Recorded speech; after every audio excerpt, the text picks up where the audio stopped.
ऐसी सुबह होती हैं जब मैं यह न जानते हुए या इसकी परवाह किए बिना उठती हूँ कि सप्ताह का कौन सा दिन है। कभी कभी मैं तारीख देखे बिना पूरा समय बिता देती हूँ। मैं इसे इसी तरह पसंद करती हूँ। अगर सारा शून्य एक साथ धुंधला हो जाए तो मेरे लिए बेहतर जीवन की आशा कम होने की संभावना है। मेरे ऊपर, मेरे पति मेरे शरीर पर अभ्यास की गई हरकतों से काम करते हैं, जिन्हें मैं खुद पहचानती हूँ और प्रतिक्रिया देती हूँ, भले ही आदत से बाहर हो। उसका सिर सावधानी से एक तरफ झुक जाता है ताकि उसे मेरी आंखों में न देखना पड़े। जैसा कि उसने मुझे अनगिनत बार कहा है, प्रभावी होने के लिए व्यक्तिगत होना जरूरी नहीं है। किसी तरह उसने मेरे शरीर को उस पर विश्वास करना सिखा दिया है।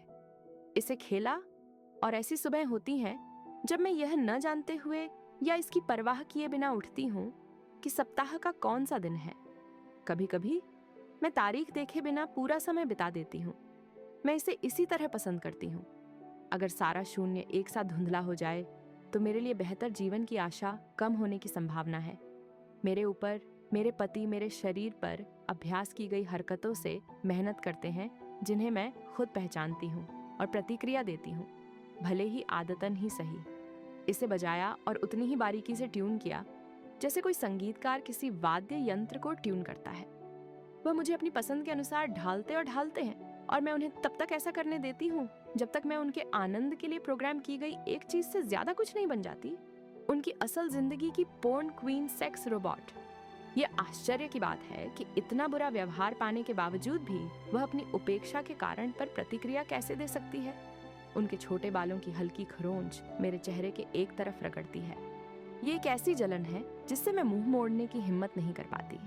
सेक्स, कस्तूरी और चिकनाई की गंध मेरी नाक में भर जाती है, इसलिए मैं अपने मुंह से कराहने लगती हूँ।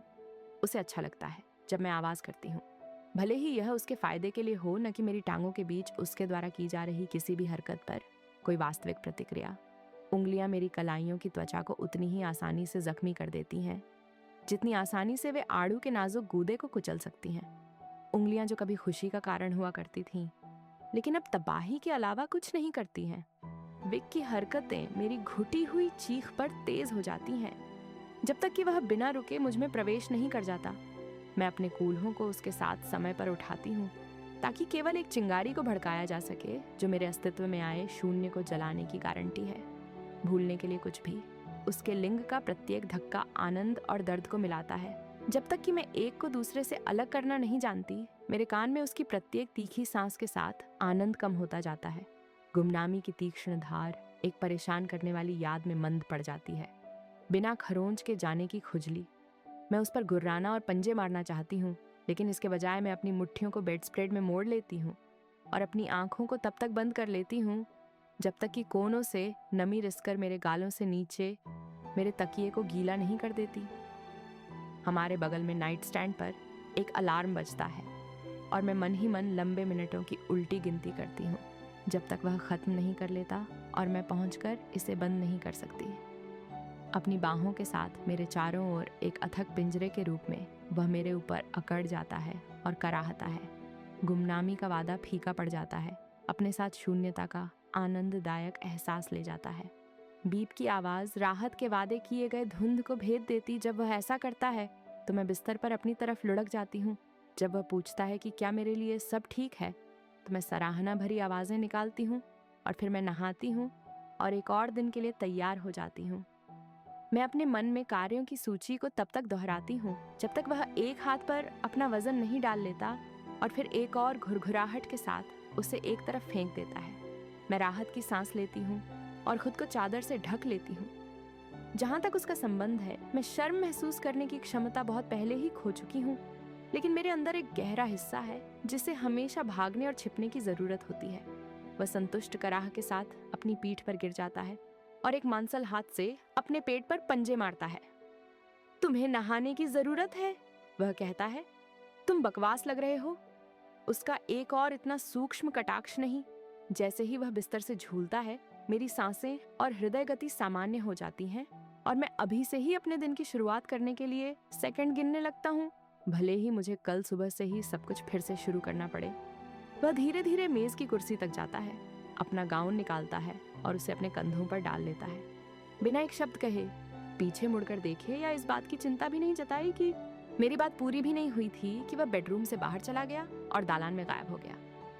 कुछ सेकंड बाद मुझे अलमारियां खुलने की आवाज सुनाई दी। उसके बाद काउंटर पर उसके कॉफी कप की क्लिक और फिर तरल पदार्थ के छींटे पड़ने की आवाज आई। मैं बेचैनी को अपने दिमाग के पीछे धकेल देती हूँ, जैसे मैं बाकी सब कुछ करती हूँ, और नहाने चली जाती हूँ। गर्म पानी मेरी त्वचा से चिपके पसीने के अलावा ज्यादा कुछ नहीं धोता। मैं उन लोगों को कभी नहीं समझ पाई जो सोचते थे कि शॉवर उन्हें साफ कर सकता है। मैं अंदर जाने के साथ ही बाहर निकलते हुए भी गंदी महसूस करती हूँ। कुछ चीजें ऐसी होती हैं जिन्हें पानी और साबुन धो नहीं सकते। मैं ग्रे स्क्रब की एक साधारण वर्दी पहनती हूँ। अपने लंबे काले बालों को तब तक ब्लो ड्राई करती हूँ जब तक कि वे पिन स्ट्रेट न हो जाएं, और फिर उन्हें अपनी गर्दन के पिछले हिस्से पर एक सख्त बन में पीछे पिन कर लेती विग का या किसी और का। मैं पृष्ठभूमि में घुलने मिलने में बहुत कुशल हो गई हूँ। स्थिर सांस के साथ मैं शीशे से पीठ फेरती हूँ और उसके साथ रसोई में जाती हूँ। वह मेज पर बैठा है, उसके सामने कागज फैला है, उसकी कोहनी पर कॉफी का कप है और ऊपर से भाप उठ रही है। ये एक सामान्य सुबह है, लगभग सुरम्य, कमबख्त अमेरिकी सपना। बस 2.5 बच्चे और गोल्डन रिट्रीवर की कमी है। मैं एक थर्मस में कॉफी भरती हूँ और अपने मरे हुए पेट को भरने के लिए एक केला ले लेती हूँ। काम पर आपका दिन शुभ हो, मैं उसके झुके हुए सिर से कहती हूँ जैसे ही मैं उसके पास से दरवाजे की ओर जाती हूँ। वह एक हाथ मेरी बांह पर रखकर मुझे रोकता है और अपना गाल मेरी ओर झुकाता है। मैं उसे एक चुंबन देकर अनुग्रहित करती हूँ और वह कहता है, मैं बहुत पहले ही अपने खाने का आनंद लेने की क्षमता खो चुकी हूँ और यह मेरे जीवन के उन पहलुओं में से एक है जिसे वह नियंत्रित करता है। मुझे विदा करते हुए वह अपने अखबार की ओर मुड़ जाता है और मैं उस साइड के दरवाजे से अंदर धकेलती हूँ जो हमारे ढके हुए गैरेज की ओर जाता है। अपर मिशिगन में फरवरी का महीना है और ठंड मेरी जैकेट से बर्फीली चुभती उंगलियों के साथ रिस रही है। घर और अपने पति को छोड़ने की जल्दबाजी में मैं अपने दस्ताने लेना भूल गई। वापस मुड़ना अकल्पनीय है, इसलिए मैं सुन्ने उंगलियों से कार का ताला खोलती हूँ और इससे निपटने का संकल्प लेती हूँ। काम पर ड्राइव करना एक कठिन प्रक्रिया है। सड़कें पिछली रात की बर्फबारी से चिकनी हैं। मैं सफाई कर्मियों के लिए बहुत जल्दी पहुंच गई हूँ, लेकिन मेरे पास उनके रास्ता साफ करने का इंतजार करने का समय नहीं है। ताजी धूल के नीचे बर्फ की परत चरमराती है। बिना एक शब्द कहे मैं अपना बैग सौंप देता हूँ। मेरे द्वारा बनाई गई कोई भी दोस्ताना गुड मॉर्निंग फीकी पड़ गई क्योंकि अर्नी की नजरें मेरी अनजिप्ड जैकेट से दिख रही मेरी वर्दी के वी पर टिकी रही। जब वह आखिरकार मुड़ता है तो मैं इंतजार करता हूँ कि वह इसे कंप्यूटर में स्कैन करे। मैं उस पर चिल्लाना चाहता हूँ और उसे अपनी नजरें खुद पर रखने के लिए कहना चाहता हूँ, लेकिन मैं ऐसा नहीं करता। वह बाकी दिन यहाँ ठंड में बिताएगा, मैं खुद से कहता हूँ। उसका दुख एक सांत्वना है। मैं हमेशा इतना बेरहम नहीं हुआ करता था और जैसे ही मैं इंतजार करता हूँ, आज सुबह सुखद सुन्नता खोने से मैंने जो जलन दबा रखी थी वह 1000 गुना वापस आ जाती है। केवल इस बार यह अर्नी पर निर्देशित है। उसकी स्पष्ट घूरने में मेरी शालीनता मुझे याद दिलाती है कि विक ने मुझे क्या बना दिया है। अरे संभल जाओ, वह ऐसे कहता है मानो मैं कोई डरा हुआ घोड़ा हूँ जिसे वह शांत कर सके। बड़े दिन की वजह से घबरा रहा होगा। मैं अपनी आईडी 2 उंगलियों के बीच ले लेती हूँ ताकि मुझे उसे दोबारा न छूना पड़े। मेरी एकाग्रता इतनी तीव्र होती है कि मुझे यह समझने में कुछ सेकंड का लंबा मौन लग जाता है कि वह मेरे जवाब का इंतजार कर रहा है। ऐसा क्यों? मैं पूछती हूँ, यह जानते हुए कि अब भी मेरी ओर लोगों की नजरें हैं जो मेरे पति को रिपोर्ट करेंगी, जो ब्लैकथॉर्न के वार्डन होने के नाते किसी से नाराज नहीं होने वाले। अपनी भावनाओं के बावजूद मुझे एक कर्तव्यनिष्ठ पत्नी की भूमिका निभानी होगी और सुखद बातचीत करनी होगी, क्योंकि मेरे सामने आने वाला कोई भी कर्मचारी विक को मेरी हरकतें बता सकता है। एर्नी मुंह बनाता है। नए कर्मचारी, वह धीरे से कहता है, क्या तुमने सुना नहीं? उनमें से एक तो वाकई बहुत काम का है। अपने पति के साथ पिछली रात की बातचीत को याद करके एक पल के लिए मेरी पलकें बंद हो गईं। मुझे वह याद आ गया, यह उल्लेख करते हुए कि मुझे आज अतिरिक्त सावधान रहना चाहिए। स्पष्ट रूप से नए कैदियों में से एक उच्च जोखिम वाला है। यदि वह इस तरह की चेतावनी का हकदार है तो वह होना चाहिए, खुद राष्ट्रपति होना चाहिए। मुझे याद है कि उसने कहा था। एर्नी ने नाक भौं सिकोड़ी। मुझे यकीन है कि वह सोचता है कि वह है। अब आप सावधान रहें, मैं नहीं चाहूंगा कि उनमें से कोई अपराधी आपके उस खूबसूरत चेहरे को नोच डाले। मेरी छाती में हंसी फूटती है और लगभग मुक्त हो जाती है। एक पल के लिए ये मुझे आगे निकलने की धमकी देता है, लेकिन मैं इसे वापस दबाता हूँ और एक परेशान एर्नी को लहराता हूँ, क्योंकि मैं अपनी कार को पार्किंग स्थल में लगाता हूँ। मेरी कार से प्रवेश द्वार तक त्वरित दौड़ अनंत काल लेती है। अंतरिम में मैं अपने घुटनों के नीचे सभी संवेदना खो देता हूँ और मेरी उंगलियों और नाक की नोक सुन्न गर्मी से झुनझुनी होती है। मेरे दिमाग का एक छोटा सा हिस्सा जानता है कि ये जेल की दीवारें मेरी वास्तविकता हैं। मैं मुख्य कर्मचारी प्रवेश द्वार से अंदर जाता हूँ, अपने समझदार जूते उतारता हूँ और उन्हें और अपना लंच बैग मेटल डिटेक्टर पर तैनात अधिकारी को सौंप देता हूँ। वह गुड मॉर्निंग में सिर हिलाता है, लेकिन मुझे बेकार की बातचीत में शामिल नहीं करता। उसकी आंखों में मेरी उपस्थिति भी मुश्किल से दर्ज होती है। एक बार जब मैं अपने जूते वापस पहन लेता हूँ तो मैं नियंत्रण कक्ष से मेडिकल की अपनी चाबियां निकालता हूँ। ड्यूटी पर मौजूद अधिकारी उन्हें सौंपने से पहले रुकता है। मैंने सीखा है कि इस तरह के छोटे मोटे पावर प्ले के लिए इंतजार करना सबसे अच्छा है, इसलिए मैं उस मोटे अधेड़ आदमी को तब तक घूरता रहता हूँ जब तक वह बोलता नहीं है। आज सुबह आपके पास एक मरीज है। ओ, मैं बिना किसी बदलाव के कहता हूँ, हालांकि ये मेरी जिज्ञासा को बढ़ाता है कि मैं 10 मिनट से काम पर नहीं हूँ। मैं दरवाजों की ओर देखती हूँ, यह संकेत देते हुए कि मैं चाहती हूँ कि वह मुझे अंदर जाने दे, और वह मेरे प्रश्न का उत्तर दिए बिना मान जाता है। भीतरी दालान एक बार के लिए कब्र के समान शांत है। सन्नाटा इतना अस्वाभाविक है कि मैं अपने पीछे देखती रहती हूँ, इस उम्मीद में कि कोई दरवाजे में से किसी एक से बाहर कूद जाएगा। मेडिकल तक का रास्ता लंबा है और मैं इतनी घबराहट में हूँ कि दरवाजा खोलते समय मैं ऊपर भी नहीं देखती। मेरी नज़र मेरे पैरों पर है, क्योंकि मैं अपना दोपहर का भोजन उस छोटे से कार्यालय में फ्रिज में रख रही हूँ जो नर्सों के लिए है। मैं रात भर रहने वाले मरीजों से चार्ट लेने के लिए घूमती हूँ और लगभग हाँफने लगती हूँ जब मुझे एहसास होता है कि मैं कमरे में अकेली व्यक्ति नहीं हूँ। मैं पुकारने या उसकी उपस्थिति पर सवाल उठाने के लिए अपना मुंह खोलती हूँ, लेकिन कुछ मुझे रोक देता है। बिना एक शब्द कहे मेरे सामने जांच की मेज पर बैठा मेरी त्वचा के नीचे की मांसपेशियों की परत सिकुड़ती है, भागने की तैयारी करती है, जबकि मैं अपने सामने कैदी के करीब एक कदम बढ़ाता हूँ। अन्य अधिकारी और नर्सें दुर्बलता गृह में हैं, जो करीब है लेकिन साथ ही बहुत दूर है। इस आदमी को मुझे चोट पहुंचाने से कोई नहीं रोक रहा है। उसे एक नजर देखने मात्र से पता चल जाता है कि यह पूरी तरह से उसकी क्षमता में है, अगर यह उसके साधनों के अनुकूल हो। तनी हुई मांसपेशियां, जो मानक जेल की वर्दी के लिए बहुत बड़ी हैं, टॉप की सीमाओं के खिलाफ खिंचती हैं। स्याही की रस्सियां उसके दाहिने अग्रभाग और उसके बाएं बाइसेप के चारों ओर घूमती हैं। जैसे ही मेरी आंखें उसकी ओर उठती हैं, मेरा गला सहज रूप से हिल जाता है। वह मुझे ताना नहीं मारता, लेकिन उसकी मुस्कान शब्दों से ज्यादा जोर से बोलती है। मैं ब्लैकथॉर्न सुधार संस्थान में 5 साल से नर्स हूँ। क्या उन्होंने आपसे आपके रिसीविंग एग्जाम के लिए यहीं इंतजार करने को कहा था? मैं पूछती हूँ, और मैं आभारी हूँ जब मेरी आवाज मेरी अचानक घबराहट को जाहिर नहीं करती। वह अपना कंधा उठाता है। उसके खून से सने जंपसूट का कपड़ा अन्यथा शांत परीक्षा कक्ष में सरसराहट करता है। भले ही मेरे दिमाग में चेतावनी की घंटियां बज रही हों, मैं ब्लैकथॉर्न सुधार संस्थान में 5 साल से नर्स हूँ, इसलिए नम्र से लेकर जानलेवा तक कैदियों से निपटना कोई नई बात नहीं है। जब वह अपना पूरा ध्यान मेरी ओर लगाता है, तो मेरे द्वारा सीखे गए व्यापार के कोई भी गुण मेरी घबराहट को शांत करने में काम नहीं आते। क्या उन्होंने आपसे आपके रिसीविंग एग्जाम के लिए यहीं इंतजार करने को कहा था? मैं पूछती हूँ, और मैं आभारी हूँ जब मेरी आवाज़ मेरी अचानक घबराहट को जाहिर नहीं करती। यहाँ देखभाल के लिए आने वाले ज़्यादातर लोग स्टाफ से पंगा लेने से बेहतर जानते हैं, लेकिन हमेशा ये संभावना रहती है कि आज उनमें से कोई अपना मन बदल ले। इसलिए जब मैं बिस्तर के अंत में एक क्लिप से लटके क्लिपबोर्ड तक पहुँचता हूँ जिस पर उसकी जानकारी है, तो मैं ऐसा उस पर नज़र रखते हुए करता हूँ। कुछ मुझे कहता है कि उससे मुंह मोड़ना एक बुरा विचार होगा। कुछ ज़रूरी जगह बनाने के लिए सावधानी से कुछ कदम पीछे हटने के बाद मैं उसके चार्ट पर एक नज़र डालता हूँ। उस पर कोई नाम नहीं है, सिर्फ उसका कैदी नंबर है, जो मेरे अंदर बर्फ बना देता है और मेरे सारे संदेह धो देता है कि वह कितना खतरनाक है। शायद ये खून की वजह से है। बहुत सारे कैदी परिवहन के दौरान दूसरे कैदियों या अधिकारियों से झगड़ते हैं, लेकिन किसी ने बीच में कभी उससे बांध दिया होगा।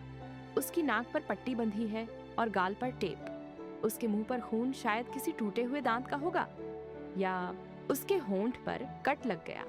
खैर, ऐसा कुछ भी नहीं है जिस पर मुझे तुरंत ध्यान देने की जरूरत हो, लेकिन यह मुझे सावधान रहने की याद दिलाता है। इसमें लिखा है कि अधिकारियों द्वारा तुम्हें यहाँ लाने से पहले तुमने उनके साथ मेडिकल हिस्ट्री प्रश्नावली नहीं भरी थी। वह सिर हिलाता है। ठीक है, हम इसी से शुरुआत करते हैं। मैं अपनी मेज पर जाकर बैठ जाती हूँ। क्या तुम किसी चल रही बीमारी या स्वास्थ्य समस्या के लिए किसी डॉक्टर से मिल रहे हो? वह सिर हिलाता है और मैं उसे नोट कर लेती हूँ। खरोंचों और चोटों के अलावा मुझे यह बताने के लिए मूल्यांकन की जरूरत नहीं है कि वह पूरी तरह स्वस्थ है। उससे ऊर्जा निकलती है जो मुझे उसके और करीब आने के लिए प्रेरित करती है। विक के हाथों सालों की सीख मुझे दूरी बनाए रखने के लिए मजबूर करती है, लेकिन मैं यह सोचने से खुद को रोक नहीं पाती कि किसी अलग माहौल में इस आदमी का ध्यान मुझ पर होना कैसा होगा। मैं अपने विचारों को दूसरी दिशा में मोड़ने के लिए प्रश्नावली पर एक नजर डालती हूँ। जैसे ही मेरे दिमाग के गियर थम जाते हैं, मैं क्लिपबोर्ड के किनारे कलम थपथपाती हूँ। अपनी बची खुची व्यावसायिकता को जगाने की व्यर्थ कोशिश करती हूँ। क्या आप कोई डॉक्टर के पर्चे वाली या बिना डॉक्टर के पर्चे वाली दवा ले रहे हैं? वह फिर से अपना सिर हिलाता है और मुझे लगता है कि हम इस पूरे इंटरव्यू में बिना एक शब्द भी बोले ही निकल जाएंगे। हम बोलते हैं। वह हर सवाल का जवाब सिर हिलाकर या सिर हिलाकर देता है। मुझे पता चलता है कि उसकी कभी कोई बड़ी सर्जरी नहीं हुई, उसे कोई एलर्जी नहीं है और न ही किसी बड़ी बीमारी का पारिवारिक इतिहास है बिना उसका नाम या उसकी आवाज़ जाने। मेडिकल हिस्ट्री खत्म होने के बाद मुझे उसकी किसी भी कोशिश की चिंता नहीं रहती। अगर उसे मुझे नुकसान पहुंचाना होता तो अब तक कर चुका होता। मैंने ये इंटेक स्क्रीनिंग हजारों बार की है, इसलिए एक बार जब मैं लय में आ जाती हूँ तो उसके बारे में अपनी पहली धारणा और अपनी जिज्ञासा को भुलाकर काम पूरा करना आसान हो जाता है। चलो अब तुम्हें तराजू पर चढ़ाते हैं ताकि मैं तुम्हारा वर्तमान वजन रिकॉर्ड कर सकूं। वह गुर्राता है, जिसे मैं उसकी सहमति समझती हूँ, और मैं ऑफिस के दरवाजे पर रखे तराजू की तरफ सिर हिलाती हूँ। अपने भारी भरकम शरीर के बावजूद वह कमरे से गुजरते हुए किसी बिल्ली जैसी शान से चलता है। जैसे ही वह आगे बढ़ता है, तराजू बज उठता है और मैं नाप ठीक करने और चार्ट पर नोट्स बनाने में व्यस्त हो जाती हूँ। जब मैं फिर से ऊपर देखती हूँ तो मुझे सांस रोकनी पड़ती है, क्योंकि वह मुझे हैरानी भरी नजरों से घूर रहा होता है। उसकी जबरदस्त जिज्ञासा उसकी निगाहों को तेज कर देती है और मेरे पेट में घबराहट और उत्तेजना पैदा कर देती है, जैसा मैंने बरसों से महसूस नहीं किया था। ये एक ऐसी प्रतिक्रिया है जिस पर अगर मैं अमल करूं तो मुझे 10 तरह की संघीय मुसीबतों में फंसा सकती है। उफ, चलो अब तुम्हारी ऊंचाई लेते हैं। मैं बगल वाली दीवार पर लगे नापने वाले फीते की ओर इशारा करती हूँ और वह आज्ञाकारी ढंग से आगे बढ़ता है, और इस दौरान वह मुझे उलझन भरी नजरों से देखता रहता है, मानो मैं कोई समस्या हूँ जिसे वह हल करने पर तुला हुआ है। जब मैं उसकी ऊंचाई दर्ज करती हूँ तो वह मेरे सामने झुक जाता है। 6 फुट का नर जानवर मेरे 5 फुट 6 इंच के शरीर पर भारी पड़ता है। बिना सोचे समझे मैं अपने स्क्रब की लंबी आस्तीन ऊपर करके उसका नाप दर्ज करती हूँ और घड़ी देखती हूँ, जैसे मैं अपने पहले ब्रेक के लिए बेचैनी से उल्टी गिनती कर रही हूँ। मैं अभी अभी यहाँ पहुँची हूँ और मैं अभी से ही बेसब्री से इंतजार कर रही हूँ कि कब 10:30 बजे आए, ताकि मुझे 15 मिनट का एकांत मिल सके। मेरी रीढ़ में एक सिहरन दौड़ जाती है और मैं किसी शिकार की तरह दरवाजे की ओर देखने से पहले ही ठिठक जाती हूँ। मुझे उम्मीद है कि विक वहाँ खड़ा मुझे देख रहा होगा। मेरे पूरे शरीर के जम जाने और भागने की तीव्र इच्छा के लिए मेरे पास यही एकमात्र स्पष्टीकरण है। मैं कमरे पर नजर डालती हूँ। मुझे यकीन है कि वह वहाँ इंतजार कर रहा है कि मैं कुछ गलत करूँ, जैसे उसकी इजाजत के बिना सांस ले रही हूँ। मेरे पति की नजर मुझ पर नहीं, बल्कि उस कैदी का ध्यान है जो मुझे घबराहट में डाल रहा है। मेरी नजर उसकी नजरों का पीछा करती है, और जब मैं अपनी कलाइयों को छिपाने के लिए हिलती हूँ तो उसकी मांसपेशियां अकड़ जाती हैं। आज सुबह बिस्तर पर विक की क्रूर पकड़ से मेरी कलाइयों पर गहरे बैंगनी रंग के जख्म के निशान हैं। मेरे ऊपरी होंठ पर पसीने की बूंदें हैं और मेरे कान बज रहे हैं। जड़ता में जमी हुई मैं कोई उचित जवाब या बहाना नहीं सोच पा रही हूँ। ऐसा नहीं है कि मुझे उसे सभी लोगों में से कोई बहाना देने की जरूरत है। एक पल के सस्पेंस भरे विराम के बाद, जहाँ मेरी नजरें उसकी सिकुड़ी हुई आंखों पर टिक जाती हैं, मैं उससे मुंह मोड़ लेता हूँ और अस्पताल की तरफ चल पड़ता हूँ, ताकि अफसरों को उनके कैदी के लिए वापस बुला सकूं। चूंकि हमारे यहाँ हमेशा स्टाफ की कमी रहती है, इसलिए उनका दोनों कमरों में बंट जाना कोई असामान्य बात नहीं है, और अभी तो मैं इस बात को जी भरकर कोस रहा हूँ। मैं इतनी दूर तक नहीं पहुँच पाता। मुझे पहले से पता होना चाहिए था। कमरे में कदम रखने के बाद से ही मेरा हर अंतर्ज्ञान मुझे सतर्क रहने को कह रहा था, क्योंकि जैसे ही मैं उससे नजरें हटाऊंगी वह झपट पड़ेगा। और अरे बाप रे, ठीक वैसा ही हुआ। एक लंबे पल के अंतराल में वह मेरी पीठ से इतना सटा हुआ है कि उसकी गर्माहट मुझे घेर लेती है। वह मुझे अपने शरीर और दीवार के बीच जकड़ लेता है, उसका अगला हिस्सा मेरी पीठ से सटा हुआ।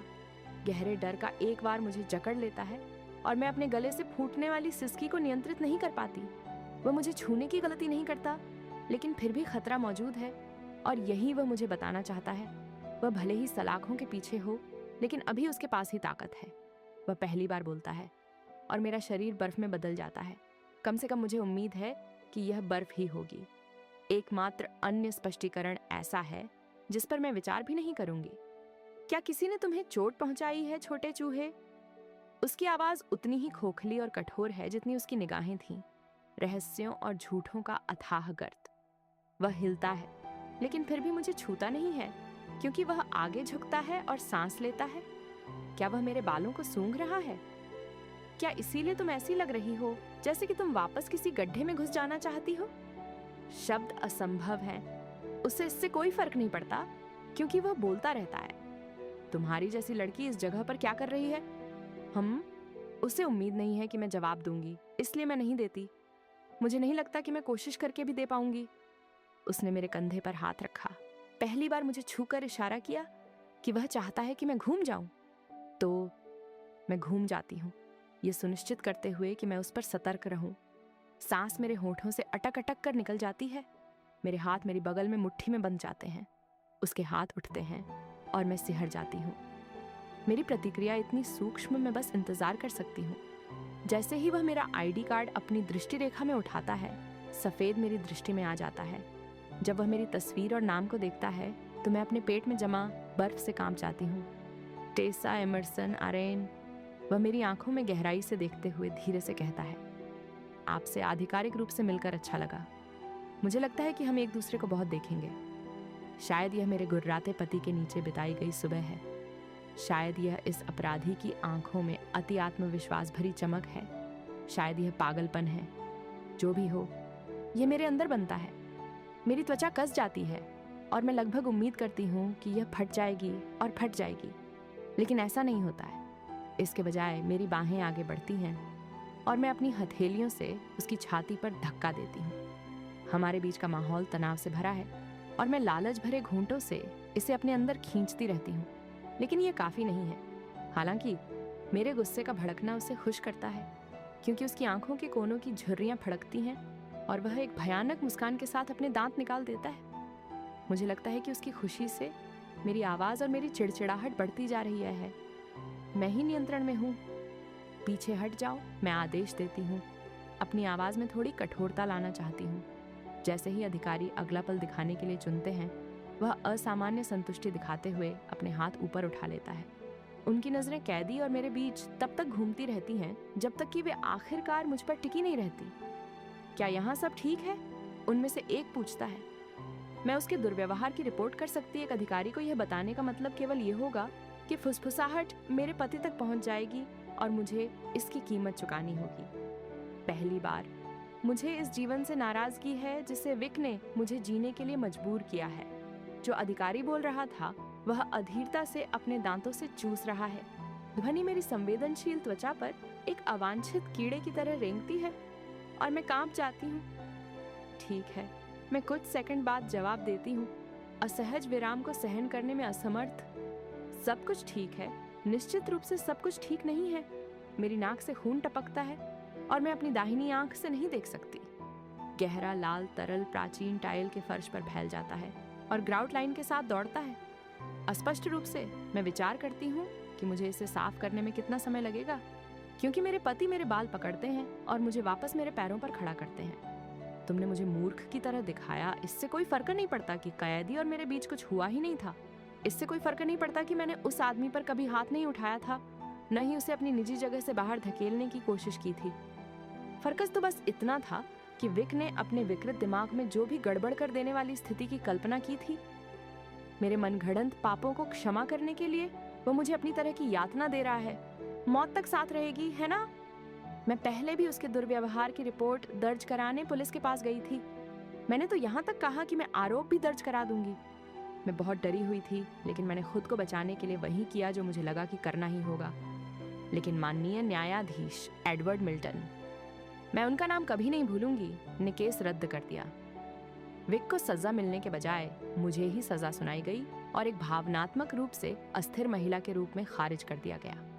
अब मैं बस वही कर सकती हूँ जो मैं कर सकती हूँ, सहन करना। मेरी नज़र ग्राउट में लगे दाग पर जाती है और मैं इसे हटाने के तरीके गिनना शुरू कर देता हूँ। सबसे पहले दाग को स्पंज और थोड़े ठंडे पानी से साफ करें। विक को विक्टर कहलाना बिल्कुल पसंद नहीं है, जैसा कि मुझे उस पहली रात पता चला जब उसने हमारे हनीमून पर मुझे मारा था। मुझे पीछे से मारा था, जिससे मेरा सिर एक तरफ हो गया था। वार के जोर से मैं पीछे की ओर गिर गया, जिससे उसके हाथ में लिपटे बाल अभी भी मेरे सिर से नोच लिए गए। अगर इससे दाग नहीं जाता है तो बेकिंग सोडा वाले टूथब्रश का इस्तेमाल करें। मैं नहीं चाहता कि तुम उस कैदी के साथ फिर से मिलो। क्या तुम मुझे सुन रहे हो? मैकनेयर और समर्स मुझे पाकर मुस्कुराने से खुद को रोक नहीं पाए। तुमने मुझे अपमानित किया। मैं अपने मुंह में जमा खून को वापस निकल जाता हूँ, मेरी नज़र अभी भी दागदार टाइलों पर। फिर वह मुझे अच्छे से मापने के लिए पेट में लात मारता है और पत्थर मेरे क्रोध के बल से बिखर जाता है। मैं समझती हूँ, मैं कहती हूँ, हालांकि यह शब्द एक कंपकंपी के रूप में निकलता है। मैं उसे यह मानने देती हूँ कि यह डर के कारण है। उसकी मुट्ठी मेरे बालों में कस जाती है, मेरे सिर को तब तक पीछे धकेलती है जब तक कि उसका तिरस्कार पूर्ण भाव मेरी दृष्टि को भर नहीं देता। देखो कि तुम करो, वह बुदबुदाता है। जब तुम उसे फिर से देखोगी तो मैं तुम्हारे उसके साथ छेड़खानी के बारे में नहीं सुनना चाहता। क्या तुम मुझे समझ रही हो? वह जानता है कि ऐसी परिस्थितियां होती हैं जब केवल एक नर्स कॉल पर होती है, लेकिन मैं फिर भी सिर हिला देती हूँ। इस ओर इशारा करने का कोई फायदा नहीं है। ऐसे समय में तर्क केवल विक के पागलपन को बढ़ावा देता है। मैं तुम्हें यह कहते हुए सुनना चाहता हूँ, उसके शब्द कठोरता से हैं, क्योंकि वह उन्हें मुझ पर थूकता है। जब मैं उसे फिर से देखूंगी तो मैं उसके साथ छेड़खानी नहीं करूंगी। वह लड़खड़ाता हुआ चला जाता है, अपने हाथों को सूट की पैंट पर पोंछता है और जब मैं फर्श पर गिरती हूँ तो मुंह बिचकाता है।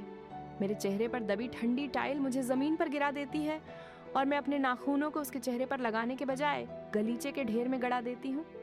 रात का खाना बनाने से पहले खुद को साफ कर लो। वह आईने में देखने और सजने के लिए रुकता है। मुझे लगता है कि मुझे आज रात स्टेक चाहिए। वह मुझे एक गेंद की तरह छोड़ देता है। खून लगातार ग्राउट में टपक रहा है। मुझे खुद को बैठने की स्थिति में खींचने में 1 मिनट लगता है। मांसपेशी की हर चीख क्रोध के उसी उबाल को भड़काती है जिसने मुझे उस कैदी को धक्का देने के लिए प्रेरित किया था। मैं सिंक के नीचे से एक स्पंज निकालती हूँ और सोचती हूँ कि अगर मैंने विक के साथ भी ऐसा ही किया तो क्या होगा। हालांकि यह उसकी गलती है कि मेरे होंठ फटे हैं और आंख काली पड़ गई है। मैं उस दौरान काम पर जाती हूँ जब सूजन कम होने में समय लगता है और पेट में फ्लू का बहाना बनाती हूँ। मेरा चेहरा पूरी तरह से सामान्य नहीं हुआ है, कम से कम इतना सामान्य नहीं कि छोटों को मेकअप से ढक सकूं। विक भूल गया है कि उसे किस बात से इतना गुस्सा आया था कि उसने मेरी आंख पर मुक्का मारा था। कम से कम अभी के लिए तो शुक्र है कि मैं उसे मुखमैथुन और उसके पसंदीदा खाने से शांत कर पाई हूँ और उसका मिजाज फिर से कड़वा मीठा हो गया है। विक द्वारा मेरे चेहरे पर मुक्का मारने की एकमात्र अच्छी बात यह है कि इससे मुझे कम से कम कुछ दिनों तक उसके साथ संभोग करने की जरूरत नहीं पड़ेगी। उसके अनुसार वह बदसूरत संभोग नहीं करता। उसके हिसाब से मुझे लगता है कि यह एक छिपी हुई तारीफ है। हालांकि यह उसकी गलती है कि मेरे होंठ फटे हैं और आंख काली पड़ गई है। मैं उस दौरान काम पर जाती हूँ जब सूजन कम होने में समय लगता है और पेट में फ्लू का बहाना बनाती हूँ। मेरा चेहरा पूरी तरह से सामान्य नहीं हुआ है, कम से कम इतना सामान्य तो नहीं कि मेकअप से छोटों को छुपा सकूं। विक भूल गया है कि उसे किस बात ने इतना गुस्सा दिलाया था कि उसने मेरी आंख पर मुक्का मार दिया था। कम से कम अभी के लिए तो शुक्र है मैं उसे मुखमैथुन और उसके पसंदीदा खाने से शांत कर पाई हूँ और उसका मिजाज फिर से कड़वा हो गया है। मीठा इसलिए कि वो मुझ पर फैदा है, कड़वा इसलिए क्योंकि मुझे पता है कि बस कुछ ही समय की बात है जब वो फिर से मुझसे छुड़वाना चाहेगा। मुझे इससे मिलने वाले सुकून का डर भी है और तड़प भी, लेकिन मुझे डर है कि वो समझ पाएगा कि उसे छूने से मेरा पेट कितना मचलता है। वो कपड़े पहनते हुए बड़बड़ाता रहता है और मैं उसे नज़रअंदाज करने की पूरी कोशिश करती हूँ। ये अब पहले जितना आसान नहीं रहा, तब तो बिल्कुल नहीं, जब मैं सोचती रहती हूँ कि उसके गंजे सिर पर गर्मा गर्म कॉफ़ी डाल दूँ या गलती से उसके ओटमील में एंटीफ्रीज डाल दूँ। मैं कभी कल्पना नहीं करती थी कि उसे नुकसान पहुँचाने पर कैसा लगेगा, लेकिन हर बार जब वह मुझे हराता है तो ये कल्पनाएं और भी जीवंत हो जाती हैं। इस हफ्ते जब मैं काम से छुट्टी पर होती हूँ तो मुझे समझ नहीं आता कि क्या सच है और क्या झूठ, क्योंकि मैं उसके द्वारा अगली बार मुझे दी जाने वाली किसी भी भयानक सजा का इंतजार करती हूँ। क्या तुमने मुझे सुना? विक पूछता है। मैं सिहर जाती हूँ और अपनी आंख के आसपास के घावों पर कंसीलर कुछ ज्यादा ही जोर से लगा लेती हूँ और फिर तेजी से पलकें झपकाती हूँ। मेरे मन में चल रहा वह नाटक जिसमें मैंने अपनी क्यूटिकल कैंची उसकी जांघ के मांस में घुसा दी थी, अब हकीकत में बदल जाता है और मैं फिर से आईने और विग पर ध्यान केंद्रित करती हूँ जो मेरे पीछे खड़ा है।